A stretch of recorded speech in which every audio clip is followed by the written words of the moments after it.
You always start because you're the pretty one with a nice voice. Yeah, but everyone listens to me. I'm the generic bold guy with a monotone voice, which is why you're more interesting. You start to go from the beginning because that was my job as such. Probably going to get people jump on me for saying job, but my role. She's not English. I'm playing the foreign card again. My role Just in the use that as an relationship. I'll share that with you guys too. Share everything. Share everything. Well, not everything. 90%. No, not everything. Not everything. You had just been telling everybody about how I stalked you, yet you were following me on Instagram and I didn't even realise. Well, exactly. So. Well, no. Next time, kids. No. Okay,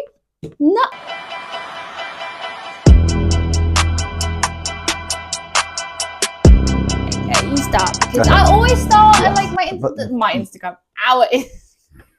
You always start because you're the pretty one with a nice voice. Yeah, but everyone listens to me. I'm the generic bold guy with a monotone voice, which is why you're more interesting. I'm just here to balance it out. I don't know. Anyway, welcome back to our channel. And this time I'm going to look at the camera a bit more because last time I didn't. You sounded so like David Attenborough. When? Just now? You're welcome to our channel. Welcome to our channel. Okay, so... You're so British! So this is what happens, is I spend half of my life being mocked for being English.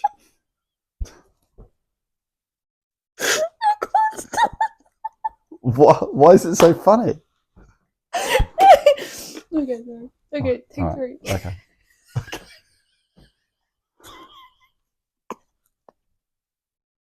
What? Wow. Wow. Okay, let's try again. Right. Wait. Okay. I've got a phone with some questions on it here. No, but you started to go from the beginning because that was silly. From the beginning, like what? Welcome, people. Should we just delete all that? Few moments later. Okay. Welcome back to our channel. Second video. The first one was an introduction, and this is actually going to talk and answer some questions, aren't we? Yes. So we did a little question box on our Instagram end of last week, and we got some questions through. So we picked 10 of the questions very randomly, very much trying to kind of hit every subject. And we're going to answer them. We're going to answer them, but before we answer them, I'm going to say we're going to try to answer all 10. But if we end up waffling on and it's half an hour, we've only answered 3. Then we'll continue the rest of the video. Yeah, but you've been waffling. I'm going to waffle. Okay. I get straight to the point. So we just do them in this order? Or stick to So we picked 10, and then we just kind of picked 10 as they came. So okay. So first one, what do you guys think? Shall I read it for you? I'm the English one. I can't read English. I don't want to say it, but you know. What do you guys think makes a relationship work? I'll let you answer that one. I think you should answer that one. No. All right, Okay. All right. I'm going to say the obvious one, which is communication. Yeah. I think that's key. I think communication is very important. Okay, let's put it this way. Why have like everyone's had past relationships? Why have those past relationships failed and your current one not yet? Yes. That is a very good way of looking at it. Yeah. Yeah. So communication. And like what I will say is it takes 2 to tango. So it might be that one person is trying to communicate and the other one isn't, or you're both a bit rubbish or whatever. The balance has to be there. Yeah. What else? I think it's very, very important to understand the other person's kind of triggers, their likes, their dislikes, what makes them happy, what makes them unhappy, and work off that. I think a lot of people just kind of have a generic understanding of a relationship that, you know, you do X, Y, and Z, but everybody's different. Everybody has a different like, everybody has a different dislike. So if you take the time, you know, whilst you're getting to know each other to kind of learn the likes and dislikes and work off that, then you're more likely to be able to communicate easier, because some people, yes, communication is key to a relationship for it to work, but some people communicate differently. Some people like to communicate through words, other people like to communicate through actions. So you're talking about love language? Because there's different love languages. Yeah. There's 5 main different love languages and everyone has a different one. So somebody would show their affection by some would appreciate things like gifts. There's people who, there's men and women who receiving a gift to them is, this person loves me. Other people is word of affirmations. Other people is touch and intimacy. Like, there's just different ones. And I think what a lot of relationships fail on is that you don't understand the other one's love language. And then when you do understand, or the other person does try to communicate it to you, you don't choose to act upon it. You just kind of go, oh, that's yours, but that's not mine. It's tough. I think that's bang on. I think that's just kind of a bit of a give and again, take. But that loops back to communication, so that you understand. But you can't communicate properly unless you both understand each other. Yeah, exactly. So understanding each other's needs, the way somebody feels loved is very important. And it might be that you think you're showing that person appreciation, but that person doesn't realize, because you both have different way of looking at how that looks. Yeah. And then I think also kind of put the effort in. So like a lot of people, especially nowadays, like if you look back 50 years ago, a couple who, were together for like 3 months would do everything to ensure that relationship would work, right? Whilst nowadays, I think social influences and social media and things like that kind of shows almost a fake image of what a relationship should look like. And people go, oh, well, relationships should look like this, like what, people post and what people say. And so therefore, if what they're currently in doesn't look like that, they're like, wow, I'm done with this, and kind of move on. So people don't actually fight for their relationships as such anymore. Yeah. So communicate, find out what makes that person happy, unhappy, work on it. It's about give and take. Yeah. So on that subject, next question, which kind of flows quite nicely. Is sex really an important part of a relationship? Personally, for me, yes, but it's not important for everybody. So I might get a lot of people, probably more men, jumping on this one. But it's true. So to some people, intimacy, so it's not just sex, it's intimacy, is not an important part to them, because it circles back, that's not their love language. So to them, sex wouldn't necessarily be important. Whilst to someone whose love language is intimacy, sex is extremely important. Sex and intimacy is important in general, because if you don't have an attraction to the person that you have in a relationship with, then it kind of makes life a little bit more difficult. But it's not important in kind of like it's a priority to everyone, and that's okay. Like, it's okay for it not to be important to everybody, because everybody's different. Yeah, and like obviously like different levels of sex drives, and also what you said, like echoing what you said about the love language thing. Yeah. Like physical touch, if you feel desired because you need to be cuddled and touched and kissed, then that's, I suppose, like the next so it's level of that, isn't it? It's a need for you. But then again, that's where communication and understanding each other is key. Because if, for example, my love language wasn't intimacy, but it was words of affirmation, and your love language was intimacy, I have to understand that for you to feel loved and wanted and appreciated, my job as such, probably going to get people jump on me for saying job, but my role. She's not English. I'm playing the foreign card again. My role in the relationship of everything. Like, it's my role in the relationship is to make sure that you feel loved and wanted and appreciated. So therefore, I would ensure that you felt that way by intimacy, just the same way as you thought that my way was words of affirmation. You would ensure that I have those words to make me feel loved, wanted, and appreciated. Yeah. So it works both ways. So is it important? Yes, it's important in terms of intimacy, because at the end of the day, if you're not intimate at all, you're in a friendship. You've been friend zoned. Well, there is that, you know. Or you're literally just living together and you're kind of roommates. But it's not, like, for example, if you have a partner, like that question might have been asked, that maybe you have a partner that's not, doesn't see sex as big as you do. And that's okay, because that's them, right? That's for them. It's just having a sit down conversation and being like, this is important to me. what's important to you, and kind of work on that. I'm going to skip 3, go to 4 because it flows from that one, and then go back to 3. Okay. All right. So question number 3, you've been skipped. Yeah. You've been returned to. How do you keep a spark in a relationship? How do you keep a spark in a relationship? Make sure that the person you're with and you've decided to be with is your best friend. I think that the spark is there from when you first meet, right? Otherwise you wouldn't be attracted to each other. So to ensure that you have that spark and you have fun and you laugh and you enjoy each other's company, you don't just become, because a lot of couples just become like, after the honeymoon phase, which I absolutely hate. I despise that sentence, the honeymoon phase. I'm smiling because you told me this before. I know you did. Grinds. I'm going to finish that sentence because I'm working very hard on not swearing.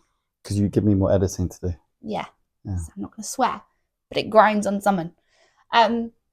Like, once you get over the honeymoon phase, and then a lot of couples are just like, they spend time because they feel like they have to spend time, but they'd rather be with their friends, or they'd rather be doing something, and then that spark dies down.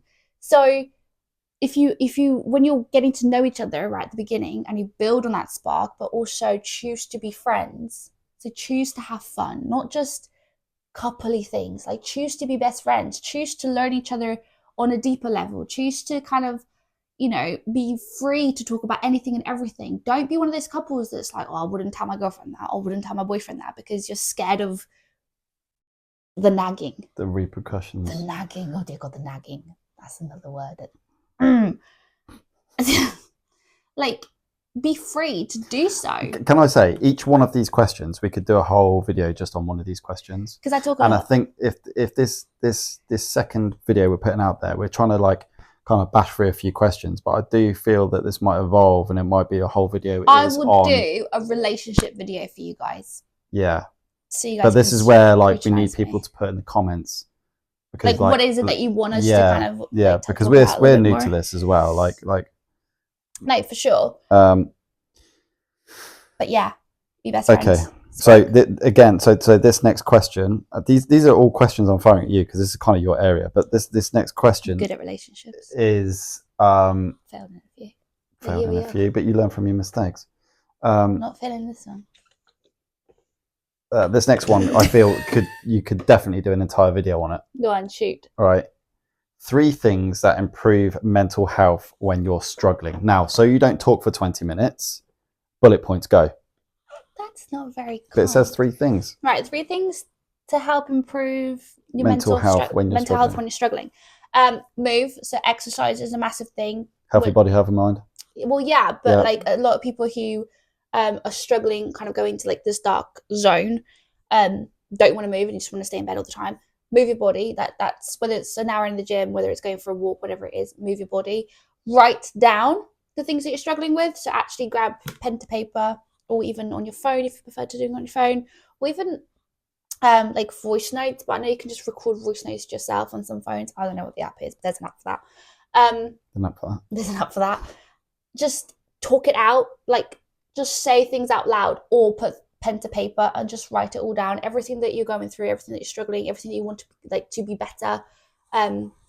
It really, really does help to kind of just clear your mind of that. If you've got things that are really weighing down heavy on your mind, just put it out and just rant it, I suppose.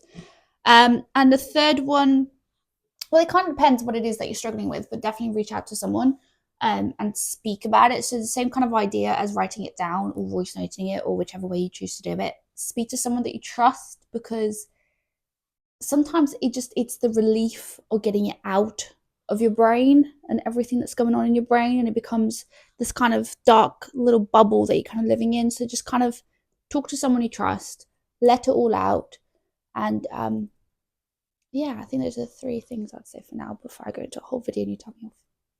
Yes. Right. Some gym related questions. Okay. I'm gonna answer these, but I'm gonna answer them very quickly, and obviously butt in if you feel the need to. How often should I exercise? As often as you feel you need to. Basically, yes. But what I will say about this is what I say. It says how many times a week should I exercise? Basically the same thing. So what I would say with that is, I always say, like, I've been a one-to-one coach for many years, and what I will say is that people always say to me, oh, how many times should I work out? Once is better than 0, 2 is better than once, 3 is better than 2, all the way up to 5, but then maybe 6 or 7 is actually worse than, say, 4, right? But the point of it is that everybody has busy lives. Some people have kids, you have work, etc., etc. The exercising in the gym should work around your life. You shouldn't adjust your life too much to work around it. I know it's a lifestyle change if you don't, but there are other things which might be more of a priority in your life. So if you've never been to the gym before and you say, I'm going to do 5 days a week, it might be too much, and you're biting off too much that you can chew, and then you end up not doing it at all because you've taken on too much. I always say complete beginners, 3 times is perfect. But if you're only managing it once a week, maybe that's an hour, maybe that's you time, that's enough. Once a week is better than nothing. But it also depends on your results. We're talking about beginners. Maybe you want to be a bodybuilder. Maybe you want to be a powerlifter. Like, depends where you are. It depends where you're at. Yeah. Second one, how long should I work out for? I see these at the people like in the gym all the time, like the ones that like, I've been here for 2 hours, and you're like, yeah. I've ever done it. How long should I work out for? Again, I'm going to go from one extreme to the other, right? So you can do the whole. I'm going to talk from a beginner point of view and then from a more experienced point of view. So beginner, how long you should work out for? It's habit at that stage when you're a beginner. Mm-hmm. So to get into the habit and the routine, and you're a psychologist, so you will know that was a 30-day thing of the habit. Tell me this. No. So in total, to actually create a habit, so it becomes a habit after 21 days of pursuing it every single day. Then it becomes like your lifestyle after 90 days. Okay. So you're trying to get into a habit and a routine. Most people try to do something. Take January, for instance, hit the gym, give up after a month. Everyone that like because literally gives up after 3-4 weeks. Yeah, exactly. So I always say to people, don't worry too much about going in and doing your hour workout. Yeah. Just go into the gym, use a cross trainer for 20 minutes, go home. Because it's a habit of getting into the gym. It's creating and then once you're in that habit of, okay, I'm going in for 20 minutes, make it a half an hour. Make it 40 minutes, make it an hour. All of a sudden, you're now in a habit of going for an hour and you've got a decent routine. But you don't have to go in full bore with a decent routine straight out the gate. Like, you can just make the habit of keep going, even if it's for 10 minutes. Maybe not 10 minutes, 20. It's just, it takes me 10 minutes to get to my first exercise by saying hi to everybody. Well, yeah, but if you're new to the gym, you're not going to be saying hello to everybody, are you? No, unless you're new to the gym and you find yourself a stalker. Then there's the other thing is, if you're more experienced, you can train too much, and this is where you get into the subject of, am I overtraining? 3 hours every single day. Yeah, but after a certain days, amount of you're just burning muscle workout, and after a certain amount of days, you're no longer building strength nor muscle. Nothing. You're literally just. But that's a whole different subject. Again, I could make a video on that alone. But the point is, do what you can, build up the habits. You can train for too long, for sure. But I'm not going to go into that. Somewhere between like 45 minutes to an hour and a half. That's perfect. That's perfect. That's all you have to say. Last one. Minutes to an hour and a half. Okay. I'm not the PT. No, you summarised it for me. When should I exercise? Whenever you want. Basically, and I've seen news reports of this. Occasionally you get some weird stuff come out of mainstream media to say this latest research has been done, and if you exercise at 4.5 minutes past 5 in the morning, then you're going to get more gains. It's all complete nonsense. At the end of the day, just fit it around your life. It's gonna be like for it to become a habit, for then to become a lifestyle, for you actually to see results. It's got to fit into your day-to-day life, because otherwise you will struggle to get there. You will struggle to keep it up. Like, there's a whole pattern to it. If you're struggling to do something, you're not going to sustain it. So if the ideal time to train is at 6 a.m, but you struggle to do that every day, And like there's then it's not the ideal time, is it? Like there's people who prefer going to the gym in the morning. I think you're one of those people. Whilst the person Yeah. that prefers going to the gym at night. Yeah. Now I'm more of I prefer working out around people I know, like having a little chat. And I'm a big social butterfly now. The first time because I never used to train early in the morning. I don't train that early in the morning. It's because you're getting But yeah, I'm getting old. But the old. Love you. the first time I threw up in the gym on the floor, not in the toilet, but just literally, I was on the cables. I was doing like standing flies or something. What are we doing? Threw up in my mouth and spat it all over the floor. This was years ago because I was training at 6 a.m. I know it was years ago because if I saw that, it was at 6 a.m. and it just made me feel sick. I just threw up. So yeah, if that happens, then maybe 6 a.m. isn't the best time to train. Anyway, moving on swiftly. I've got loads of throw up stories from the gym. No.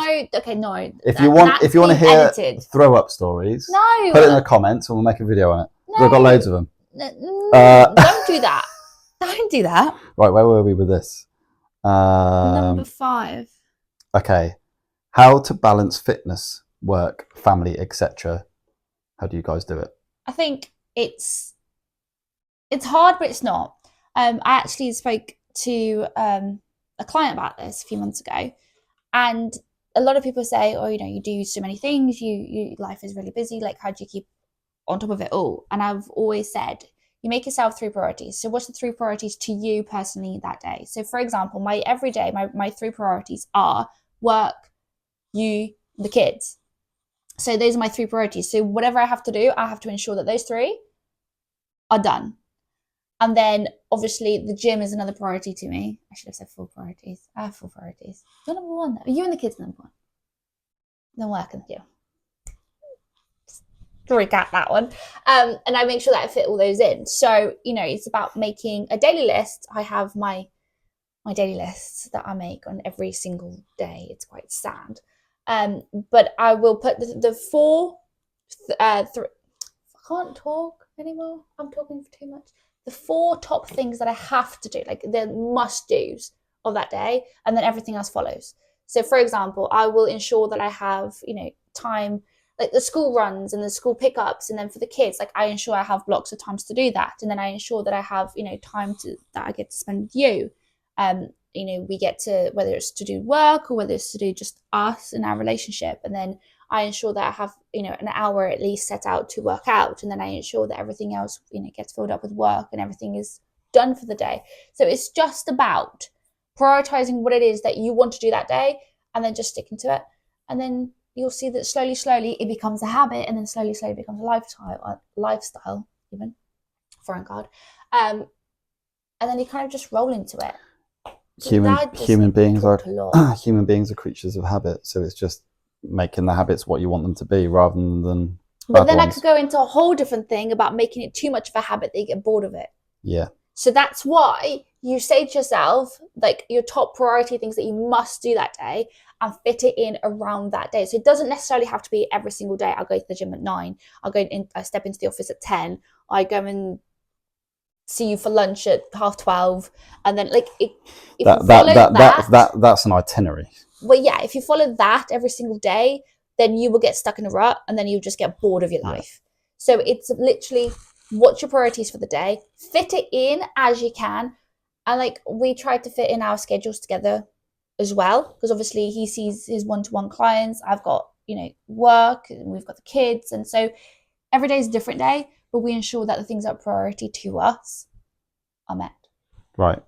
Last couple of questions, because this video is lasting too long. What's made you want to start this project together, and why?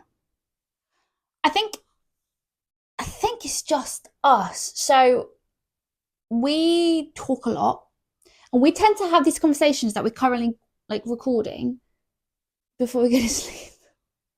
Yeah. Or on car journeys, or if we go to have a coffee, we just tend to have these random conversations of literally kind of these questions, and then we go off onto something else.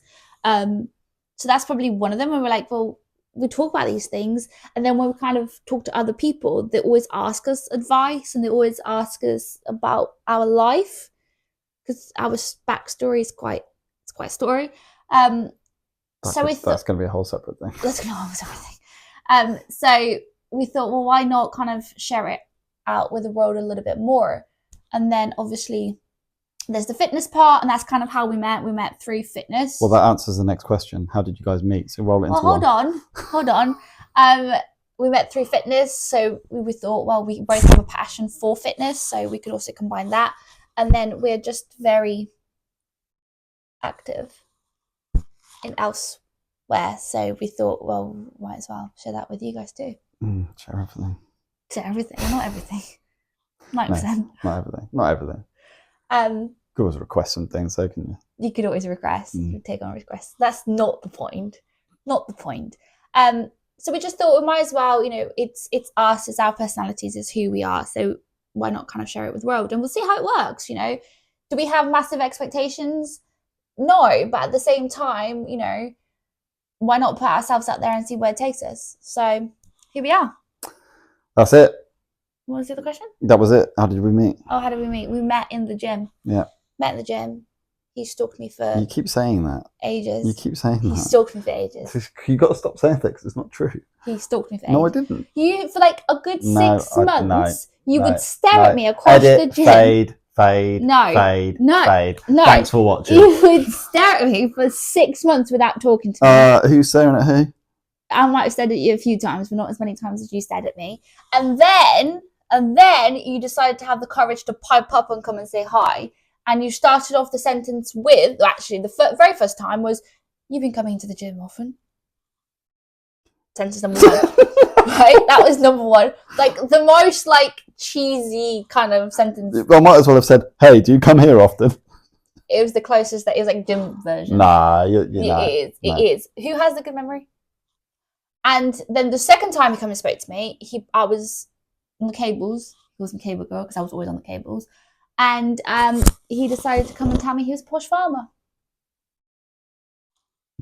And then he goes, he's chat, right? All this chat.